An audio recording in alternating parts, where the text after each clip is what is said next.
My name is Jake, and I'm 37. I was married to Leah, 30 for 3 years plus. We were two love peas in a pod, and I would never imagine she would destroy all we had by cheating on me. Even as I write this story, my heart is really heavy, and I hope writing this will help me feel better in some way. Leah and I met some years ago at a street festival in our town, and for some reason I kept bumping into her despite the number of people on the street that day. The last time I bumped into her, we had to stop and laugh because we had obviously seen each other at least 6 times that day. I firmly believe in the universe lining things for me, so I assumed the universe was trying to send me a message with the average height green-eyed blonde lady I kept bumping into. I was forced to talk to her. Our conversation was smooth and everything about her seemed perfect. Also, she sounded very intelligent, and during our conversation, I realized she recently began her career as a professor in physics at our state college. That was a big one, mainly because she did not look like it, and if one was not careful, one would think she had just graduated from college because of her body stature and how young she looked facially. Initially, I didn't think Leah and I would end up dating each other. I mostly thought of her as an intelligent friend that sometimes intimated me with her intelligence. But as we hung out more and got to know each other better, I fell for her. Likewise, she loved my company too and fell in love with me. About 2 months after we met, she started to share a bed with me. She would occasionally come to my house for some advice whenever she was having issues with her then boyfriend. As time passed, we became intimate. I know we shouldn't have, but I did that because she told me she was on the edge of breaking up with her boyfriend, and a few weeks after our intimacy started, she broke up with him. She said he did not match up with her intellectually, and his personality was totally different from hers. Although her excuse for breaking up with her boyfriend didn't sit well with me, I was glad we were together. I didn't know I was setting myself up in a trap. Eventually, we ended up dating for 9 months, and we got married. I was madly in love with her, and I believed she would be the woman that would heal me with her love, and hopefully we would grow old together. Before Leah and I married, we agreed to have children early because I loved kids and didn't want to wait till 40 to be a dad. I wanted to spend enough time with my kids, grow with them, and shower them with the fatherly love I never had. Our plan was perfect initially, but about a year after we married, Leah could not conceive. This even became more heartbreaking for me in the 2nd year of our marriage because we tried everything possible and ran a series of tests to find out why she couldn't conceive, but everything was fine. Without her knowledge, I would even do some tests to be sure that I wasn't the problem, and each time, the results came out fine. Unlike Leah, I was worried because I expected we would at least have a child in the 2nd year of our marriage, but that didn't happen, and to be honest, it made me sad. I know it's usually a woman's thing to be obsessed with kids, but in our situation, Leah didn't seem bothered about it. Her usual phrase was, "Don't worry, we will have a child when the time is right," and she would carry on with whatever she was doing. At one point, I had to stop mentioning it because she made me feel like I was overdoing it or blaming her for our inability to have kids, so I stopped. I know this information is very sensitive and I'm not supposed to share it here, but it is crucial for me that I do, and at the end of my story, you will understand why. Despite not having a child, I didn't allow that to weigh down our marriage. I took it as an opportunity to bond more with Leah and enjoy her company before the children came. But as time passed, I noticed she began to change. A couple of months later, we were like strangers living under the same roof. For context, I worked as a construction worker, and even without meeting most of my colleagues and clients, Leah knew their names, how they looked like, their behaviors, and attitude. This was because we had the habit of telling each other details of our day at work. Also, I knew the names of the students who took her course, how they looked, and everything else without meeting them. I knew the students that were giving her a tough time and the cool ones. And this was possible because Leah used to talk a lot about her students and her day at work in general. You're wondering how things changed? I'll tell you. Our whole daily conversation just stopped, and I could not explain why everything changed. Initially, when it started, I had instantly thought she was having a bad day, but her bad days turned into bad weeks, and the weeks rolled into months.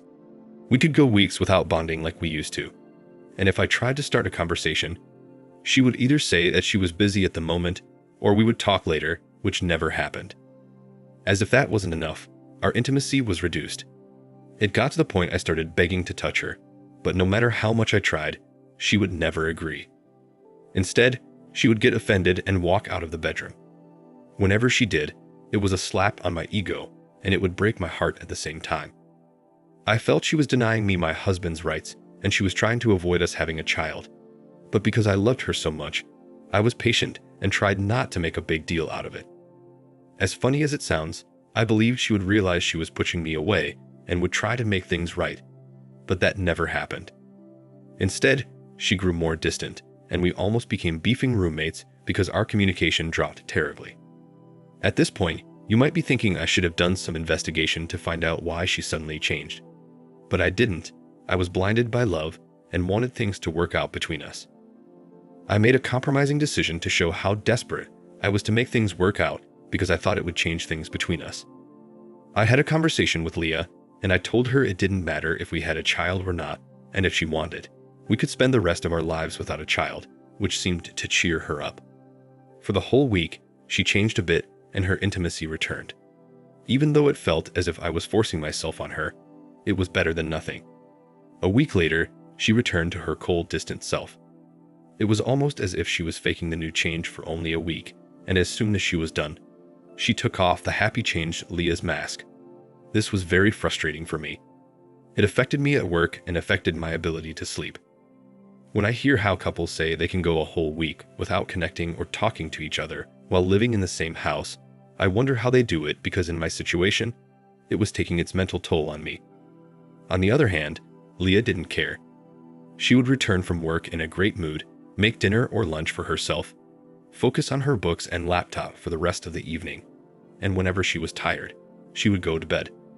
The following day, she would repeat the same cycle and leave me to wallow in my loneliness. Towards our 3rd anniversary, I decided to make things right by celebrating her the whole week, buying her something nice, and taking her to a new fancy restaurant that had recently opened in our town. I had already made preparations and reserved a table for us. Even after reminding her with text messages the whole day, she didn't show up. She didn't even return home that night.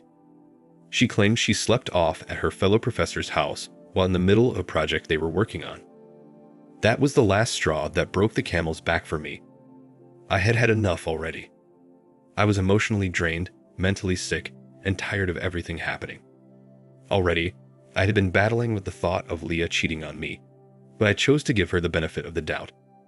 I guess I refused to admit there was a possibility of her cheating on me because of how broken and devastated I would be to find out that the woman I loved and adored was having an affair with someone else.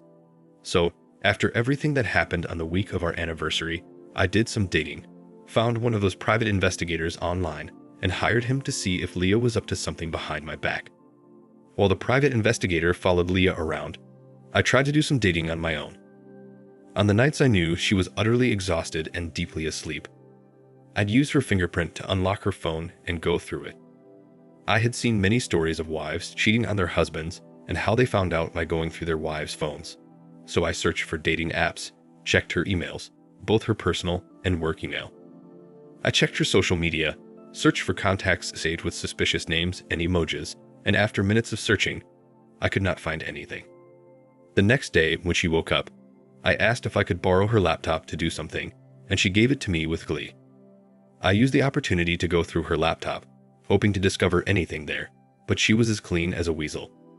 There was no trace or evidence that she was cheating on me, and I even began to feel bad for hiring a private investigator to invade her privacy. Since it was a weekend, I wanted to call the private investigator to back off and explain to him that I was only being paranoid. But I decided to wait until Monday since Leah was mainly home on the weekends. Eventually, Monday came and I called the private investigator, and before I could tell him to back off, he said he had gathered a few things he would like me to see. To even think that this was only a week after I hired him, I almost had a heart attack before I met up with the investigator. That was the longest drive of my life, and throughout the 15-minute drive, all thoughts crossed my mind. Ultimately, I met with the private investigator, and what I feared the most happened. Leah was seeing someone. Looking at the pictures of them walking hand in hand as they went to different places broke my heart. I'll admit, I cried. I had always been emotionally soft and couldn't believe Leah was cheating on me. They even went to the new restaurant, which I booked us a table during our anniversary that she didn't show up. There were also pictures of them making out in Leah's car, going into a hotel together, and hanging out late at night. Well, it turned out that the project Leah was working on was the man in her arms. The most heartbreaking part was that he was younger and was definitely in his early 20s. My investigator gathered that her lover was a final year physics student named Ryan, and Leah was his professor. The moment my private investigator mentioned his name, it rang a bell and my heart sank. In the past, Leah had mentioned Ryan to me many times, and she praised him a lot because he was super intelligent and never gave her a tough time. He was also one of her best students, and I knew this since she talked about him regularly because she loved intelligent people. But I never imagined she would stoop so low and cheat on me with her student. I was so heartbroken and angered at the same time. In the past 3 years plus, I sacrificed a lot for Leah and ensured life was comfortable for her. I did most of the cooking, cleaning, and grocery shopping because she always complained about tiredness. The only thing Leah did was the laundry, and she took care of that on weekends while I handled the rest. The splitting of bills was 70-30. I took the more significant share because I believed it was my responsibility as a man to cover most of the bills. I wanted to help so she could save some money. I thought it was normal to try and help out the one you love, and that was precisely what I did. The worst was my mother not supporting my relationship and marriage with Leah, but I married her anyways, which shook our relationship. After recapping the past and returning to my reality, I got myself together and asked my private investigator to keep following Leah. I was unsatisfied with the picture evidence and wanted something more concrete. I wanted to catch them in the act. When I got home that day, I didn't say a word or confront her despite how injured I was and how tempting it was. I wanted to leave the house. I feared I would harm her in her sleep, so I packed a couple of clothes from the closet, and in the process of doing so, I found something that destroyed whatever love was left in my heart for Leah. I found birth control pills, packs of birth control pills carefully tucked under the pile of folded clothes. It didn't make sense to me initially because Leah could not conceive, which we had tried for 2 years and nothing happened. So she had no reason to take birth control pills unless she was trying to prevent getting pregnant. And almost immediately, it dawned on me that she had been taking birth control pills the whole time. She was the reason she could not conceive, yet she allowed me to worry and think something was wrong with us. I held the birth control pills and cried bitterly. Finding out she was on birth control pills hurt me more than knowing she cheated on me with a younger guy. Well, I left the house and told her I would visit my mother and would return that weekend. I wasn't. It was a bait, and I hoped she would take it. I had to lodge in the hotel that night to clear my head.